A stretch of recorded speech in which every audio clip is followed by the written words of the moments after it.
चलिए नमस्कार।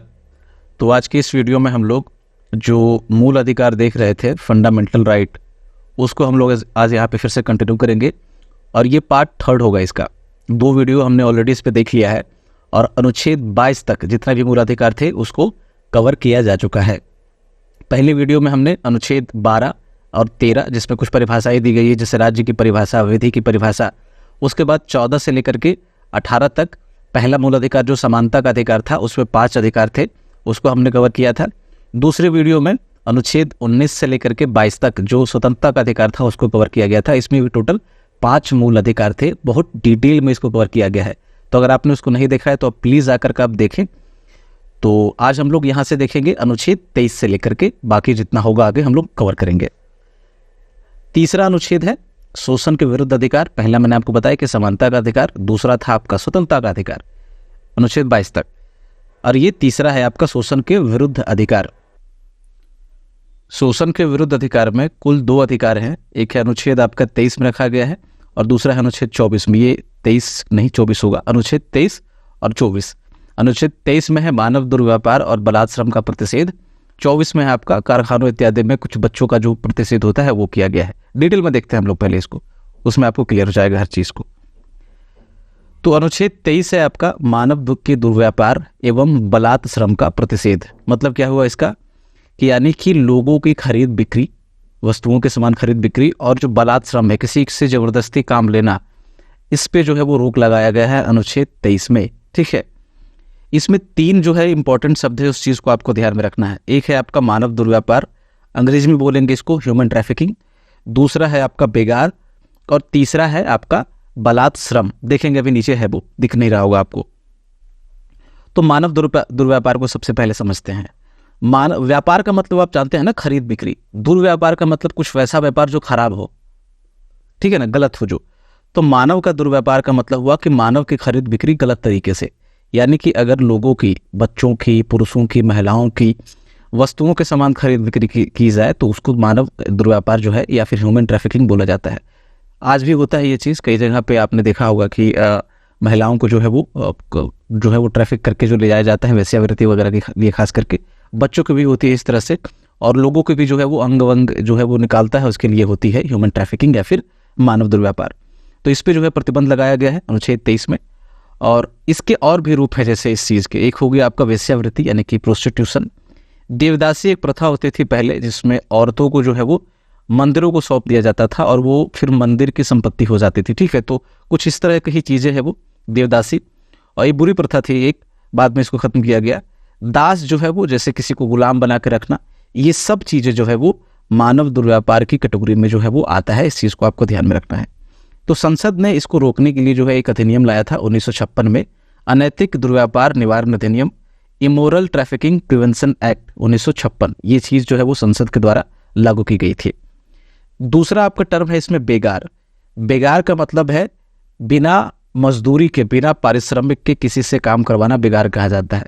जैसे पहले जब जमींदारी हुआ करती थी, जनार वगैरह होते थे, तो मान लो उन्होंने किसी को कर्ज दिया और वो कर्ज नहीं चुका पाए, तो उनकी पीढ़ियाँ, कई पीढ़ियाँ जो है वो कर्ज चुकाने के लिए जो है वो बंधुआ मजदूर उनके यहाँ होता था। बंधुआ मजदूर आपने सुना होगा ये चीज़।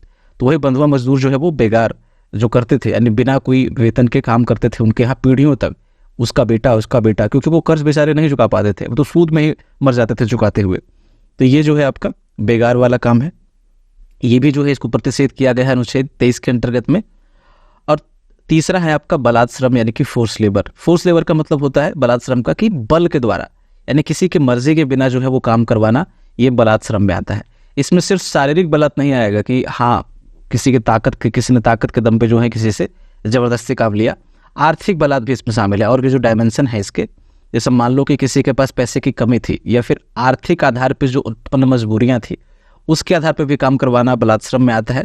न्यूनतम मजदूरी अगर नहीं देते हैं किसी को और काम करवाते हैं तो भी जो है वो बलात् श्रम में आता है। न्यूनतम मजदूरी का मतलब कि जितना उसका मेहनत आना है उससे अगर कम दे रहे हैं आप, तो वो भी जो है वो फोर्स लेबर की कैटेगरी में आता है। तो 23 में जो है वो 3 चीज़ों की बात की गई है, आपका मानव दुर्व्यापार, बेगार और बलात् श्रम। इस चीज़ को आपको ध्यान में रखना है कि ये जो सुरक्षा है वो राज्य के खिलाफ है ही, मतलब सरकार जो है वो ऐसा नहीं कर सकती, बेगार हो, बलात् श्रम हो या फिर वो जो चीज़ है। साथ में व्यक्तियों से भी इस चीज़ को जो है वो सुरक्षा दी गई है, यानी कि कोई व्यक्ति अगर किसी से ये चीज़ करवाता है या फिर बेगार करवाता है तो उसके खिलाफ भी जो है वो कार्रवाई की जाएगी और वो इनके खिलाफ भी जो है कोई व्यक्ति कोर्ट जा सकता है, ठीक है, अगर उल्लंघन हो उसके अधिकारों का। तो ये नागरिक और विदेशी दोनों को जो है वो अधिकार उपलब्ध है, इस चीज़ को आपको ध्यान में रखना है। आगे बढ़ते हैं हम लोग। अनुच्छेद देखो 23 का अपवाद है। कुछ अपवाद ये है कि अगर ज़रूरत पड़े तो राज्य जो है वो नागरिकों पे लोक हित में यानी लोगों के हित में जो है अनिवार्य सेवा आरोपित कर सकती है बिना वेतन की बाध्यता के। इसका मतलब ये हुआ कि सपोज करो कि कोई आपातकाल की इमरजेंसी कंडीशन आ जाए, सपोज करो भारत युद्ध में व्यस्त हो जाए, कहीं पे अटैक हो जाए या फिर कुछ हो जाए और ज़रूरत पड़े सेना की, ठीक है, बहुत बड़े पैमाने पर लोगों की ज़रूरत पड़ी, तो सरकार जो है आपको बॉर्डर पर लड़ने के लिए या फिर लोगों की देखभाल के लिए जो है आपको लोगों को बुला सकती है कि आपको ज़्यादा ज़रूरी है, ठीक है। तो अनिवार्य सेवा जो है वो सरकार ज़रूरत पड़ने पे लोक हित में जो है वो आपको उस पर आरोपित किया जा सकता है नागरिकों पे, और सरकार इसके लिए वेतन देने के लिए बाध्य नहीं है, ठीक है। लेकिन एक चीज़ इसमें ध्यान रखना है, लेकिन ये है कि राज्य जो है वो ये चीज़ करते वक्त यानी कि लोगों को पे ये बाध्यता आरोपित करते वक्त सरकार जो है वो जाति के आधार पे, धर्म के आधार पे, वर्ग के आधार पे जो है वो भेदभाव नहीं करेगी किसी के साथ कि हाँ भाई कोई गरीब है तो उसको भेजो, अमीरों को छोड़ो, या फिर किसी खास जाति से किसी खास धर्म से है उसके साथ कोई पक्षपात या फिर भेदभाव नहीं करेगी सरकार यहाँ पे, ठीक है। इस चीज़ को आपको ध्यान में रखना है। अनुच्छेद 24 देखते हैं हम लोग। अनुच्छेद 24 है कारखानों इत्यादि में बालकों के नियोजन का प्रतिषेध, यानी कि बच्चों के नियोजन का मतलब होता है एम्प्लॉयमेंट, नियुक्त करना, किसी से काम करवाना। तो बच्चों के काम करवाने का जो है वो प्रतिषेध किया गया है कारखाने या फिर किसी और चीज़ में, इत्यादि लगा हुआ है इसमें। तो इसमें यही कहा गया है, सिंपल सा चीज़ है कि जो भी बच्चे हैं वो हानिकारक कार्यों में उनको जो है वो संलग्न नहीं किया जाएगा, उनका नियोजन जो है वो नहीं किया जाएगा। हानिकारक कार्य का मतलब जैसे खनन हो गया, निर्माण कार्य यानी कि कंस्ट्रक्शन हो गया, ये सारी चीज़ें जो है वो हानिकारक कार्यों में रखा गया है, और भी बहुत सारी चीज़ें जिससे बच्चों को नुकसान हो सकता है, ठीक है। लेकिन साथ में ये आर्टिकल ये भी कहता है 24 की जो अहानिकारक कार्य है, मतलब कि जो हानिकारक नहीं है बच्चों के लिए, उन कार्यों में जो उनका नियोजन हो सकता है। जो हानिकारक है उसमें नहीं होगा, जो अहानिकारक है उसमें हो सकता है। जैसे कि आपने देखा होगा कि बच्चे मूवी वगैरह में काम करते हैं, फिल्मों में, एंटरटेनमेंट इंडस्ट्री में, वहाँ पे काम कर रहे हैं। घरेलू कुछ काम होता है, फैमिली का कोई बिजनेस है तो उसमें जो है वो काम कर सकते हैं वो लोग, ठीक है। तो ये चीज़ें जो है वो आपको ध्यान में रखनी है, हानिकारक में नहीं, अहानिकारक में हाँ। 2006 में जो है वो सरकार ने एक और स्टेप उठाया इसके लिए, थोड़ा सा कठोर बनाते हुए।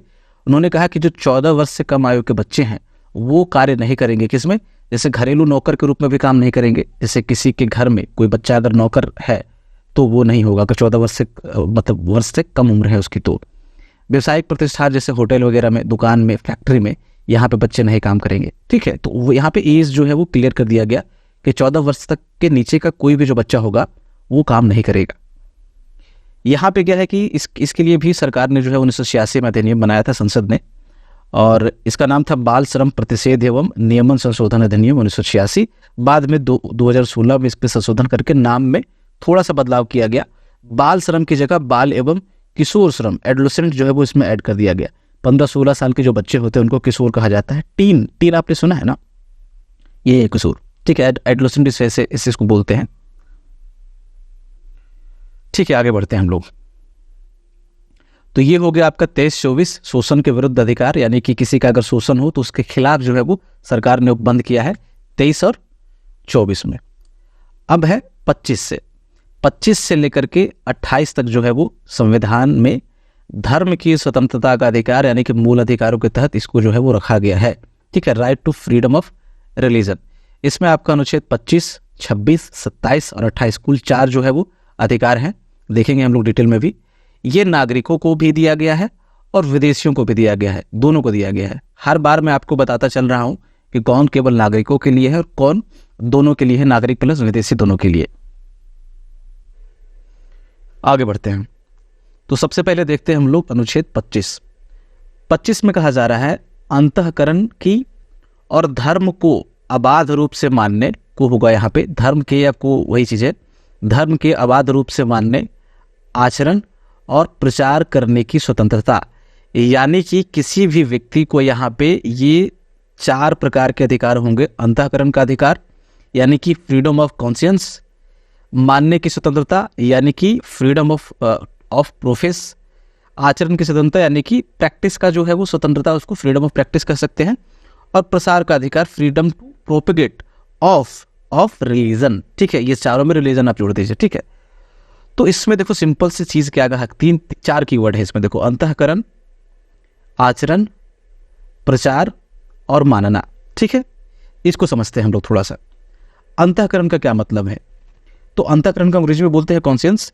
इसका मतलब ये है कि किसी भी व्यक्ति को अपने हिसाब से ईश्वर के किसी भी रूप को मानने का अधिकार होगा। अगर मेरे हिसाब से ईश्वर साकार है या फिर ईश्वर कोई इंसान की तरह दिखता है तो मैं वो मानूंगा। अगर किसी को ईश्वर निराकार दिखता है, मतलब जैसे इस्लाम में है कि ईश्वर का कोई रूप नहीं हो सकता, तो आप मान सकते हैं, कोई दिक्कत नहीं। अगर मेरे लिए ईश्वर एग्जिस्ट नहीं करता, मैं एथिस्ट हूँ या फिर नास्तिक हूँ, तो मेरे लिए ईश्वर, मैं मानता हूँ कि ईश्वर नहीं है, तो भी आप मान सकते हैं। यानी कि आप ईश्वर के किसी भी रूप को अपने हिसाब से मानने का अधिकार जो है वो है आपके पास अनुच्छेद 25 के तहत। अब आपने डिसाइड कर लिया कि ईश्वर है, ईश्वर का कोई रूप है, जो भी है, या फिर नहीं है, जो भी है, तो उसको मानने की स्वतंत्रता, प्रोफेस करने की स्वतंत्रता। इसका मतलब क्या है कि आपने जब डिसाइड किया कि ईश्वर, मान लो कि आपने कहा कि ईश्वर जो है वो इंसानों की तरह दिखते हैं, यानी हिंदू धर्म से अगर आप बिलोंग करते हैं तो आप मूर्ति पूजा के साथ होंगे, तो आप अपने धार्मिक विश्वास, क्योंकि आपका ईश्वर कैसा है, ठीक है, आपका आइडिया ऑफ रिलीजन क्या है, आपके हिसाब से आपका धर्म जो भी है वो बिना भय के, बिना कोई हिचक के जो है आप घोषित कर सकते हैं, लोगों को बता सकते हैं। इसका मतलब हो गया मानना। तीसरा है आचरण, यानी कि प्रैक्टिस। अब आपने धर्म को घोषित कर दिया कि मेरे हिसाब से धर्म का मतलब ये है, ईश्वर का मतलब ये है, तो फिर जो परंपरा हो सकती है, कोई पूजा पाठ है, कोई पूजा पद्धति है, ठीक है, तो आप कर सकते हैं, आप मंदिर जा सकते हैं, आप अगर इस्लामिक हैं तो आप नमाज पढ़ सकते हैं। जो परंपराएं हैं, ठीक है, जो पद्धति है, जिसके हिसाब से आपको लगता है कि आपके ईश्वर खुश होंगे, आप वो चीज़ जो है वो कर सकते हैं, ठीक है। ये हो गया आचरण की स्वतंत्रता में। चौथा है आपका प्रसार का अधिकार। आप सब कुछ आपने कर लिया, आपने ईश्वर भी डिसाइड कर लिया अपने हिसाब से, आपने घोषित भी कर दिया, आपने अपनी परंपरा भी फॉलो कर ली। अब आपको लग रहा है कि हमारा जो आइडिया ऑफ रिलीजन है ना, हमारी जो सोच है धर्म के प्रति या ईश्वर के प्रति, उसका जो वर्जन है वो सबसे अच्छा है, तो इसको लोगों को बताया जाना चाहिए। यानी कि आप जो आपका धार्मिक विश्वास है उसका प्रचार भी कर सकते हैं, उसका लोगों तक प्रसार भी कर सकते हैं, लोगों को जाकर के बता सकते हैं कि हमारा वाला फॉलो करो, ये सबसे बेस्ट है, ठीक है। हर धर्म अपने आप को अच्छा बोलता है, बोलना चाहिए, इसमें कोई दिक्कत नहीं है, ठीक है। तो ये आपको जानना है बस कि प्रसार करने का अपने धर्म को ये अधिकार दिया गया है अनुच्छेद 25 के तहत, वो प्रसार कर सकता है। लेकिन क्या है कि धर्मांतरण का अधिकार, किसी को कन्वर्ट करने का जो है वो अधिकार इसमें नहीं दिया गया है अनुच्छेद 25 में। इस चीज को आपको ध्यान में रखना है, ठीक है। अनुच्छेद 25 में एक और शब्द है हिंदू। हिंदू शब्द में, ये जो हिंदू शब्द का जो अर्थ दिया गया है अनुच्छेद 25 में, इसमें जो है इसकी व्याख्या में बौद्ध, जैन और सिख, ये तीनों जो है इस शब्द के अंतर्गत ही समाहित हैं। हिंदू तो है ही इसमें, ठीक है, ये तीनों भी इसमें समाहित है। इस चीज को आपको ध्यान में रखना है। आगे बढ़ते हैं, ये हो गया 25 आपका। अगला है 26 धार्मिक स्वतंत्रता के अंतर्गत। 26 में कहा जा रहा है कि धार्मिक कार्यों के प्रबंध की स्वतंत्रता, यानी कि अब आपने अपने रिलीजन को डिफाइन कर लिया, उसको मान लिया, सब कुछ कर लिया। अब अगर कुछ धार्मिक कार्य है तो उसको प्रबंध किया जा सकता है जितने भी धार्मिक संप्रदाय हैं उनके द्वारा। इसमें यही कहा जा रहा है कि सभी धार्मिक संप्रदाय या उसके किसी भी अनुभाग मतलब सेक्शन, किसी भी सेक्शन के द्वारा, जैसे मान लो कि हिंदू धर्म हो गया तो हिंदुओं का अनुभाग क्या हो सकता है, सेक्शन क्या हो सकता है, जैसे शैव हो गया, वैष्णव हो गया, ये उसके अनुभाग है। इस्लाम धर्म के मुसलमानों के जो आपके अनुभाग है वो शिया हो गया, सुन्नी हो गया, अहमदिया हो गया, ये सब उनके अनुभाग हैं। तो या तो धर्म को या तो उसके किसी अनुभाग को ये अधिकार होगा। क्या क्या अधिकार होगा? ये 4 अधिकार होंगे। सबसे पहला है 26 के तहत ये बात हो रही है, ये आपको थोड़ा सा छुप जाता है तो थोड़ा मैनेज कीजिएगा। पहला अधिकार ये है कि धार्मिक संस्थाओं की स्थापना और उसको पोषण करने का अधिकार, यानी कि उसको स्टैब्लिश करने का अधिकार किसी भी धार्मिक संस्था को, और उसको मेंटेन करने का अधिकार। कहने का मतलब यह है कि मान लो कोई भी संस्था बनाना हो, कोई ट्रस्ट बनाना हो, ठीक है, तो वो बना सकता है। कोई मंदिर बनाना हो, मस्जिद बनाना हो, तो जो भी चीज़ है, कोई बोर्ड बनाना हो, जैसे वक्फ बोर्ड है, तो वो बना सकते हैं आप। यानी कि कोई भी धार्मिक संस्था है आप उसको स्थापित कर सकते हैं और उसको मेंटेन कर सकते हैं, ये पहला अधिकार है। दूसरा कहा जा रहा है कि जो भी धार्मिक कार्य हैं आपको जगराता कराना है, आपको कुछ भी कराना है, उर्स कराना है, जो भी करवाने हैं, उसका प्रबंध करने का अधिकार होगा हर धार्मिक संप्रदाय को या फिर उसके किसी भी सेक्शन को, किसी भी अनुभाग को। तीसरा है जंगम या फिर अस्थावर संपत्ति के अर्जन और स्वामित्व का अधिकार। ये संविधान से उठाया गया है ये शब्द जो है, तो ये थोड़ा सा मुश्किल लग रहा होगा, बट आप इतना समझिए, साधारण शब्दों में आपको कहूँ तो चल और अचल, अचल संपत्ति का अर्जन, मतलब कि चल संपत्ति का मतलब क्या हो गया कि कैश हो गया आपके पास या फिर कोई और पूंजी होगी जिसको आप लेकर के चल सकते हैं, जो बैंक बैलेंस हो गया, ये सब चीजें हो गई है। अस्थावर संपत्ति जैसे जमीन हो गया, ये सब चीजें हो गई, वो स्थावर संपत्ति यानी कि अचल संपत्ति में आती है। तो इसका भी अर्जन कर सकते हैं। जैसे सुन्नी वक्फ बोर्ड है, सिया वक्फ बोर्ड है, उसकी जमीनें होती है, और भी जैसे हिंदू धर्म के कुछ सेक्शन है या फिर कुछ बोर्ड है, ट्रस्ट है, उसकी जमीनें होती है, मंदिरों की जमीनें होती है, तो आप उनका संपत्ति का अर्जन कर सकते हैं, उसका स्वामित्व जो है वो कर सकते हैं। ये अधिकार दिया गया है 26 के तहत। घ में कहा जा रहा है कि ऐसी संपत्ति जो ये आपने देखा, ये संपत्ति, उसका विधि के अनुसार प्रशासन करने का अधिकार, एडमिनिस्ट्रेशन करने का जो है वो अधिकार होगा इस धार्मिक संप्रदाय को। चीजें सेम ही है लगभग, वही कहा जा रहा है कि आप अपना धार्मिक संप्रदाय जो है उसकी संस्था बना सकते हो, प्रबंध उसके कार्यों का कर सकते हो, संपत्ति वगैरह स्थापित कर सकते हो उसके अपने नाम से, मतलब अपने नाम से नहीं, जो भी धार्मिक संस्था है उसके नाम से, और इसका प्रशासन आप कर सकते हो। इसकी जो है वो फ्रीडम दी गई है आपको अनुच्छेद 26 में। इसमें एक चीज आपको ध्यान रखना है कि ये जो अनुच्छेद 25 था वो बोल रहा था किसी भी नागरिक को, ठीक है, वो स्वतंत्रता दी गई थी, और 26 में कहा जा रहा है किसी भी धार्मिक संप्रदाय या फिर उसके किसी भी अनुभाग को, यानी कि ये व्यक्तिगत अधिकारों की बात करता है अनुच्छेद 25, यानी कि हर व्यक्ति को यह अधिकार दिया गया है। वहीं अनुच्छेद 26 जो है वो सामूहिक अधिकार है, यानी कि हर धार्मिक संप्रदाय को यह अधिकार दिया गया है, यानी कि सामूहिक अधिकार है, और ये इंडिविजुअल राइट है, व्यक्तिगत अधिकार है 25 में। इतना ध्यान रखिएगा, बस कभी पूछ दे ट्रिकी थोड़ा सा तो आपको ध्यान रहे इस चीज का। अब है 27, ये भी धार्मिक स्वतंत्रता के अंतर्गत ही है। तो इसमें कहा जा रहा है किसी विशिष्ट धर्म की अभिवृद्धि के लिए करों के संदाय से स्वतंत्रता, यानी कि किसी एक धर्म के लिए या फिर किसी धर्म विशेष के लिए उसके विकास के लिए जो है आपको टैक्स देने के लिए, आपको कर देने के लिए बाध्य नहीं किया जाएगा। इस चीज से आपको स्वतंत्रता प्रदान की गई है अनुच्छेद 27 के अंतर्गत। इसको और थोड़ा डिटेल में देखते हैं। इसके दो हिस्से हैं, ठीक है। पहला हिस्सा क्या है कि कोई भी व्यक्ति, ये पहला हिस्सा हो गया आपका, कोई भी व्यक्ति किसी धर्म की अभिवृद्धि के लिए, सपोज करो मुस्लिम धर्म या फिर हिंदू धर्म या फिर क्रिश्चियनिटी जो है, किसी भी धर्म की अभिवृद्धि के लिए उस व्यक्ति को जो है वो कर देने के लिए बाध्य नहीं किया जाएगा। किसके द्वारा? राज्य के द्वारा, सरकार के द्वारा। सरकार ऐसा नहीं बोल सकती कि हमें इस धर्म के लिए काम करना है तो आप टैक्स दो, ठीक है, इस चीज के लिए आपको बाध्य नहीं किया जाएगा। लेकिन क्या है, एक और इसी का एक और एंगल है कि ये जो टैक्स की राशि है, यानी कि जो सरकार टैक्स वसूल करती है, इसको दूसरे शब्दों में अगर कहा जाए तो कि किसी भी टैक्स के पैसे को, लोगों के द्वारा दिए गए कर की राशि को, टैक्स के पैसे को राज्य जो है वो किसी धर्म विशेष की अभिवृद्धि के लिए जो है वो इस्तेमाल नहीं करेगा। एक धर्म की, ठीक है, कि कोई भी एक विशेष धर्म की अभिवृद्धि के लिए इस्तेमाल नहीं करेगा, यानी कि पक्षपात नहीं करेगा, किसी के पक्ष में जो है वो धन खर्च नहीं करेगा। हाँ, वो सभी धर्मों के लिए खर्च कर सकता है, मतलब एक समान रूप से सभी धर्मों को देख करके वो बिना पक्षपात के उसको खर्च कर सकता है, लेकिन किसी धर्म विशेष की अभिवृद्धि के लिए वो नहीं करेगा, ठीक है। एक धर्म के प्रति उसका झुकाव नहीं होना चाहिए, ये बेसिक आइडिया है इसका, ठीक है। तो टैक्स के पैसों को आप खर्च कीजिए, लेकिन सभी के लिए कीजिए फिर। और ये जो राज्य है वो मैंने आपको बताया कि टैक्स बाध्य नहीं कर सकती आपको टैक्स देने के लिए, ठीक है, कि धर्म के लिए, धार्मिक कार्यों के लिए।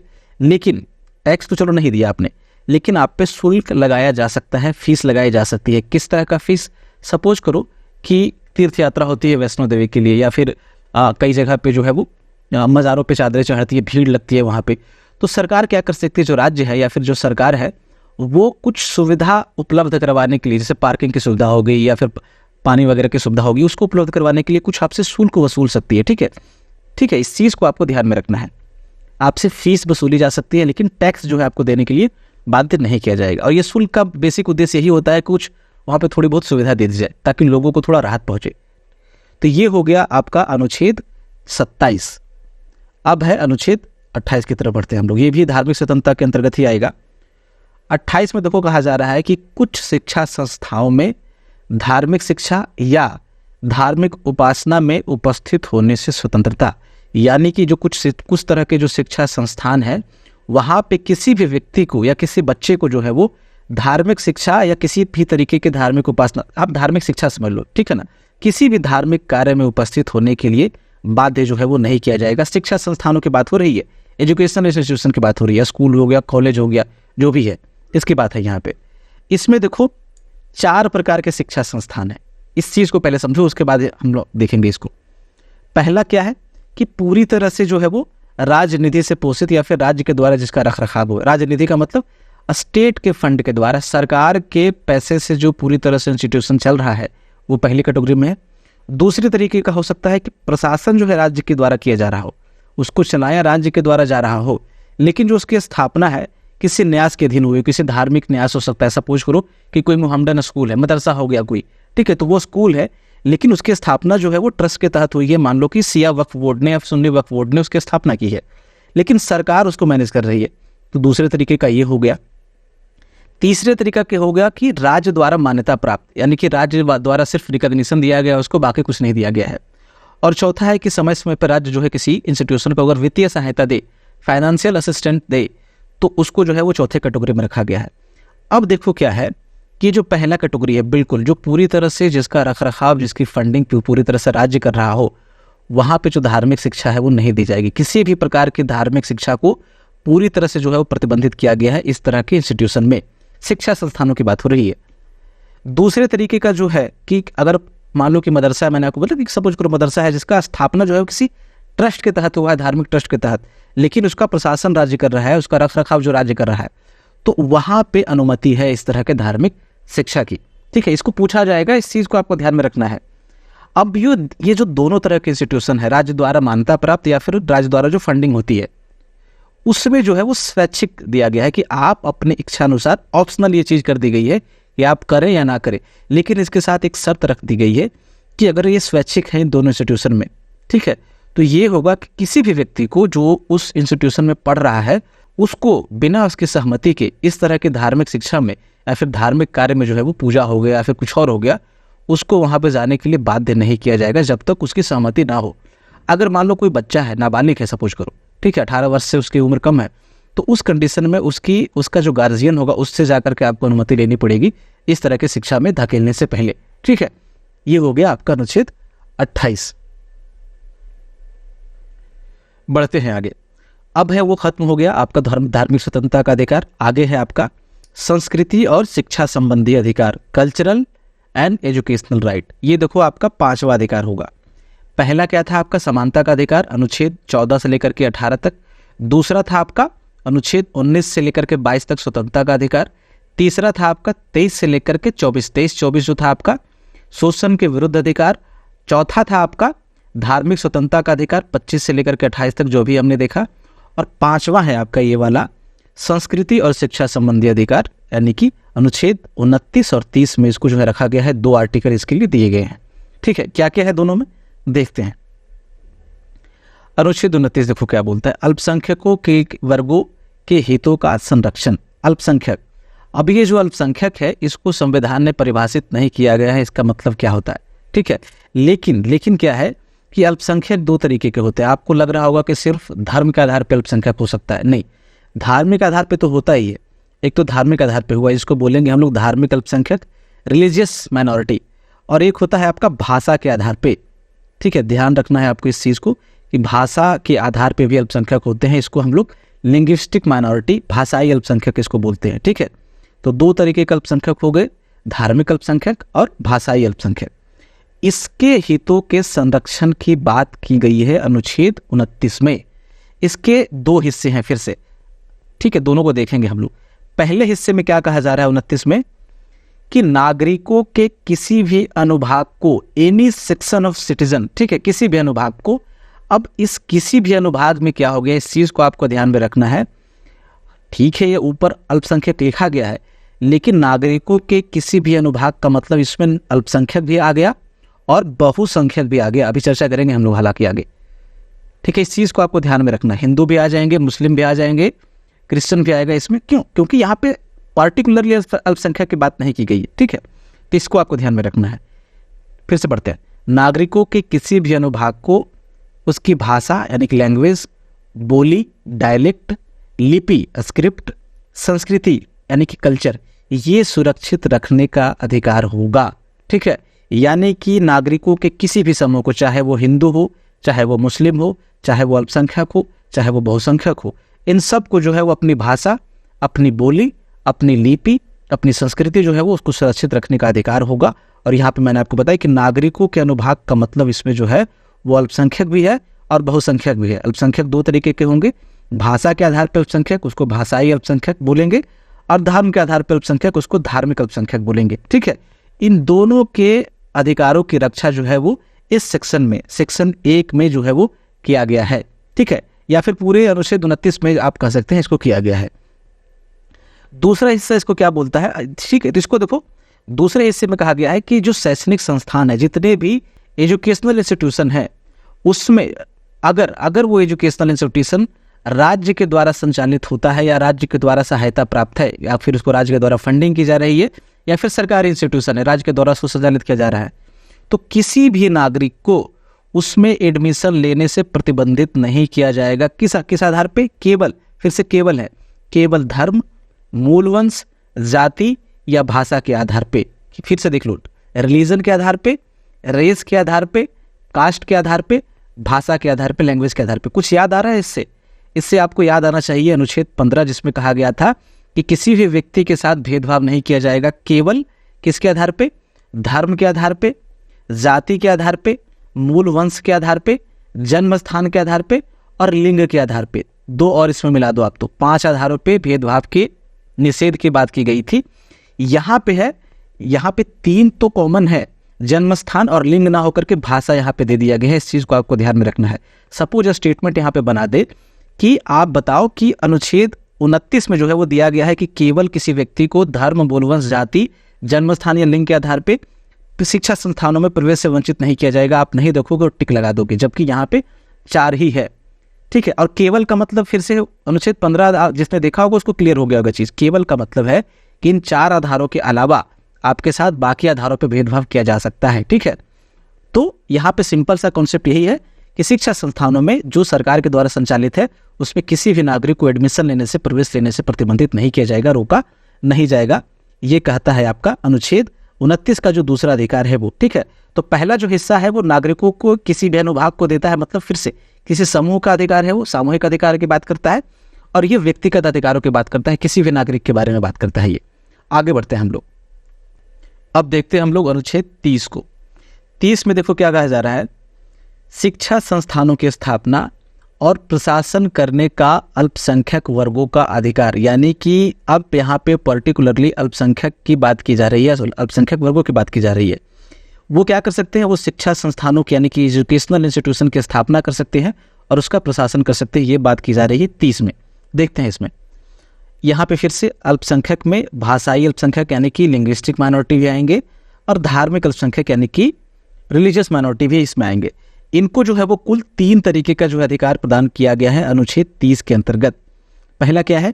पहला ये है कि ये शिक्षा संस्थानों की स्थापना कर सकते हैं और उसका प्रशासन कर सकते हैं। जैसे धर्म वाला था, उसमें था इस तरह की चीज कि जो धार्मिक समुदाय है वे अपने लिए शिक्षा संस्थानों की स्थापना कर सकते हैं, नहीं सॉरी धार्मिक संस्थाओं की स्थापना कर सकते हैं। यहाँ पे अल्पसंख्यक वर्गों के लिए कहा जा रहा है कि वो शिक्षा संस्थानों की स्थापना कर सकते हैं। दूसरा ये है कि अल्पसंख्यक शिक्षा संस्थानों के किसी भी संपत्ति का यदि राज्य द्वारा अनिवार्य अधिग्रहण किया जाता है तो उसके लिए मुआवजा राशि का अधिकार शामिल होगा इनको। ठीक है, उनको मुआवजा राशि पाने का जो है वो अधिकार होगा। इसको अच्छे से समझिए। क्या था ना कि ये पहले इसमें था नहीं, ये जो ख प्रोविजन आप देख रहे हैं अनुच्छेद 30 का, वो इसमें था नहीं। क्या हुआ कि जब 1978 में 44वां संशोधन आया तो 1978 में इसको हटा दिया गया। किसको? संपत्ति के अधिकार को, अनुच्छेद 31 को। जब अनुच्छेद 31 हटा संपत्ति का अधिकार, तो जो बहुसंख्यक लोग हैं, सपोज करो जिसकी संख्या ज्यादा है, वो तो चलो लड़ लेंगे अपने लिए। लेकिन जब जैसे ही संपत्ति का अधिकार हटा तो सपोज करो कि किसी अल्पसंख्यक संस्थान की अगर संपत्ति वहां से गई, उसको स्टेट के द्वारा जो है किसी प्रोजेक्ट के लिए, सपोज करो वहां से हाईवे गुजरना था, यहाँ पे वहाँ कोई एयरपोर्ट बनना था और वहाँ पे बेचारा इसका शिक्षा संस्थान यहाँ पे आ गया, तो उस स्थिति में हो सकता है कि अपने अधिकारों के लिए लड़ ना पाए वो। अगर वो लड़ नहीं पाएगा तो सरकार उसके लिए कुछ तो प्रोटेक्शन देगी ना। तो सरकार ने जैसे ही जो है संपत्ति का अधिकार हटाया तो साथ में ये एक प्रोविजन भी इसके थ्रू ही जोड़ दिया कि अगर अल्पसंख्यक शिक्षा संस्थान कोई है और उसकी संपत्ति का अनिवार्य अधिग्रहण किया जाता है राज्य के द्वारा किसी प्रोजेक्ट के लिए, किसी चीज के लिए, तो उनको मुआवजा राशि का अधिकार होगा। नॉर्मल लोगों को इस चीज का अधिकार नहीं दिया गया है क्योंकि संपत्ति का अधिकार हटा दिया गया। सरकार आपको दे सकती है उचित मुआवजा, लेकिन वो मूल अधिकार नहीं है। इस चीज को आपको ध्यान में रखना है। लेकिन अल्पसंख्यक लोगों के लिए मूल अधिकार है। बस इतना कहना था मुझे, ठीक है। इस चीज़ को आपको ध्यान में रखिएगा। ये दूसरा हो गया हिस्सा। तीसरे में बात की जा रही है कि जो अल्पसंख्यक लोग हैं उनके द्वारा अपने बच्चों को अपनी भाषा में शिक्षा प्रदान करने का अधिकार होगा। अपने मदर टंग में जो है वो अपनी भाषा में वो शिक्षा प्रदान कर सकते हैं। इसकी भी बात की गई है अनुच्छेद 30 में। अब अनुच्छेद 30 देखो क्या है कि यहाँ पे इस चीज़ को आपको ध्यान में रखना है कि ये अल्पसंख्यक लोगों को अधिकार देता है अनुच्छेद 30, बहुसंख्यक लोगों को अधिकार देता है नहीं देता। जैसे 29 में क्या था कि अल्पसंख्यक लोगों को भी दे रहा था और बहुसंख्यक को भी दे रहा था अनुच्छेद 29 में, ठीक है, क्योंकि उसमें नागरिकों के अनुभाग की बात की गई थी, सेक्शन ऑफ सिटीजन की बात की गई थी। लेकिन पर्टिकुलरली अनुच्छेद 30 में जो है सिर्फ और सिर्फ अल्पसंख्यकों की बात की गई है, इसकी बात नहीं की गई है। तो मेरे ख्याल से आज के लिए हम लोग इतना ही रहने देते हैं। अगले वीडियो में जो है वो सारा जो है रीट वगैरह मूल अधिकार को हम लोग खत्म कर देंगे, ठीक है। तो आज के लिए इतना ही इस वीडियो में, अगले वीडियो में फिर मिलेंगे हम लोग। तब तक के लिए धन्यवाद।